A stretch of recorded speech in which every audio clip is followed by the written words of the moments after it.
جی وعلیکم السلام ورحمۃ اللہ وبرکاتہ۔ جی حضرت خیریت ہے جی، اللہ پاک سب خیریت رکھے، اپنا فضل فرمائے۔ دیکھیں، نماز کا آخری درجہ تو اشارے سے پڑھنا ہے نا۔ ایک آدمی اتنا مفلوج ہے کہ وہ سر کے اشارے سے بھی نماز نہیں پڑھ سکتا، یا ایک آدمی کا ذہنی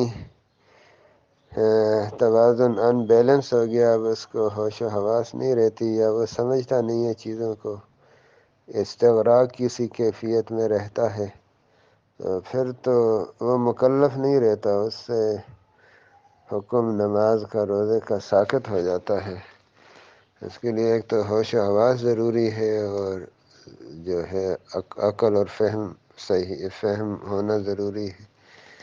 تو جب یہ چیزیں نہ ہوں، یا اشارے سے نماز پڑھنے پہ قدرت نہ ہو، سر کے اشارے سے کہ سر ہلا سکے، اوپر نیچے کر سکے، تو پھر وہ معذور ہے اللہ کے ہاں۔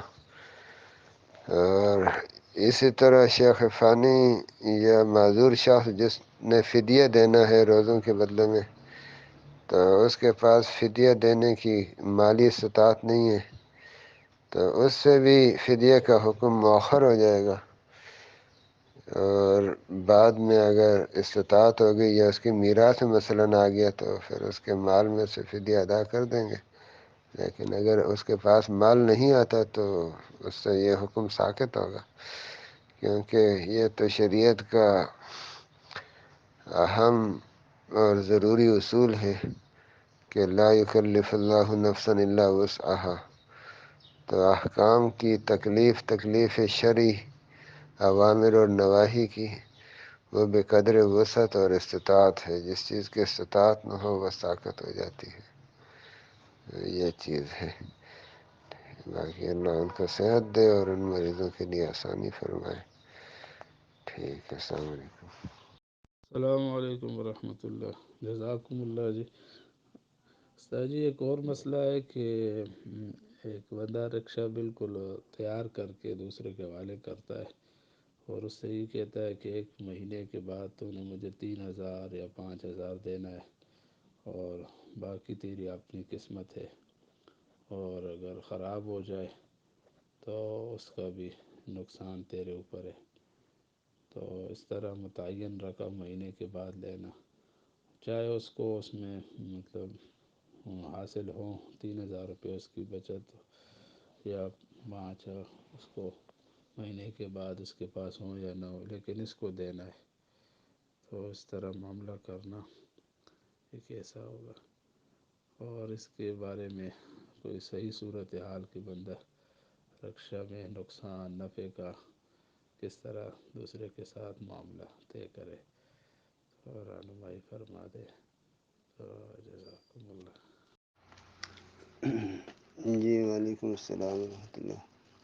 یہ اجارہ ہے نا، یعنی کرائے پہ رکشہ دینے کی صورت یہ بنتی ہے، تو یہ تو مشارکہ یا مضاربہ نہیں ہے، اور یہی اجارہ ہی بہتر ہوتا ہے کہ اگلا اس کو دہاڑی اس پہ لگائے یا نہ لگائے، گھر میں کھڑی رکھے، رکشے والے کا اس سے کوئی لینا دینا نہ ہو، اس نے تو اپنا رکشہ اس کے حوالے کیا ہے، تو اس کا کرایہ وہ لے۔ تو جتنا کرایہ چاہیں، جیسے مکان آدمی کرائے پہ دیتا ہے، اگلا بندہ اس میں رہے یا اسے بند رکھے، وہ تو مکان مالک کی سردردی نہیں ہوتی، اس نے تو اپنا مکان حوالے کیا ہے، تو وہ اپنے مکان کا کرایہ لے گا۔ تو رکشے والے نے رکشہ حوالے کیا ہے، اگلا چلائے یا کھڑا رکھے، وہ تو اب اس کا مسئلہ نہیں ہے، اس نے تو کرائے پہ رکشہ دیا ہے نا، کرائے کا یہ حقدار ہے، وہ خواہ چلائے بھی نہ۔ اور باقی جب اس کے میں کوئی کام نکلتا ہے، اس کے بارے میں طے ہو گیا کہ وہ وہی ٹھیک کرے گا، کیونکہ اس نے تو رکشہ ٹھیک دیا ہوگا نا، تو اب کام تو جو نکلتا ہے وہ اس کے چلانے سے نکلتا ہے، تو اس کا وہی ذمہ دار ہے، یہ بات بھی ٹھیک ہے، اس میں بھی کوئی حرج نہیں ہے۔ وہ تو مشارکہ مضاربہ ہو تو پھر نقصان دونوں پہ آتا ہے، خرچے دونوں پہ آتے ہیں، تو یہ بات ہے۔ تو کام جو نکل رہے تو چلانے سے نکلتے ہیں نا، استعمال سے اس میں کام نکلتے ہیں، تو وہ تو خود چلانے والے پر اس کے پھر خرچے ہوتے ہیں، جیسے پیٹرول یا گیس اس میں وہ ڈالے گا چلائے گا، تو اس طرح چلانے کے قابل بنانا یہ بھی اسی کی ذمہ داری ہے، اس نے تو ٹھیک دیا ہے اسے، تو بہرحال یہ ٹھیک ہے، اور یہی صورت اس میں بہتر ہے، کرائے پہ ایک گاڑی دینا، یہاں زیادہ تر یہی دیکھا ہے کہ جو لوگ ڈرائیور کو گاڑی دیتے ہیں وہ کرائے پر ہی دیتے ہیں، تو وہ بارے میں رہتے ہیں. جو شراکت پہ دیتے ہیں وہ پھر ڈرائیور ان کو فائدہ نہیں دیتے، تو وہ نقصان اٹھاتے ہیں. اور اس میں پھر کیونکہ نازک شرائط ہوتی ہیں شراکت مضاربہ کی، تو وہ لوگ سمجھتے بھی نہیں ہیں، پوری بھی نہیں کرتے. تو یہ کرائے پہ گاڑی دینا ٹھیک ہے. مہینے کا کرایہ طے ہو گیا کہ 3,000، یا دن کا طے ہو گیا کہ فی دن 1,000 کرایہ آپ مجھے دیں گے، تو دن کے حساب سے بھی کرایہ طے کر سکتے ہیں، ہفتے کے حساب سے بھی، مہینے کے حساب سے بھی. تو یہ جائز ہے. ٹھیک ہے، السلام علیکم. السلام علیکم ورحمۃ اللہ. سر جی کیا حال ہے جی؟ خیریت ہے جی؟ مفتی صاحب یہ مسئلہ ہے کہ یہاں ادارہ اخوت نام سے وہ لوگوں کو قرض دیتا ہے، تقریباً 60,000 70,000، اور 3 مہینے قسط ہوتی ہے. تو ہر قسط کے ساتھ وہ تقریباً 200 روپے طرح لیتے ہیں. تقریباً 3 قسطوں کے ساتھ 600 روپیہ وہ اضافی لیتے ہیں. اور ان کا کہنا یہ ہے کہ یہ ہمارے ملازمین وغیرہ کی اور باقی جو عمارت کا کرایہ ہے اور بل شل وغیرہ، بجلی کا بل وغیرہ ہے، تو اس طرح ان کے ساتھ معاملہ کرنا کیسا ہوگا؟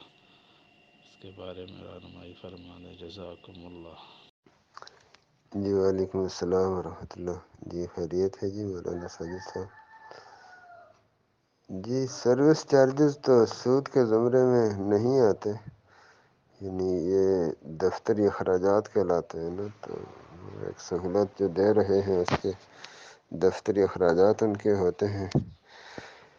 تو اس مد میں اس طرح معمولی رقم وہ لیتے ہیں، تو اور وہ کہتے بھی اس کو دفتری اخراجات ہیں، سود نہیں کہتے. تو یہ تو پھر دفتری اخراجات ہی سمجھے جائیں گے، سود نہیں سمجھا جائے گا.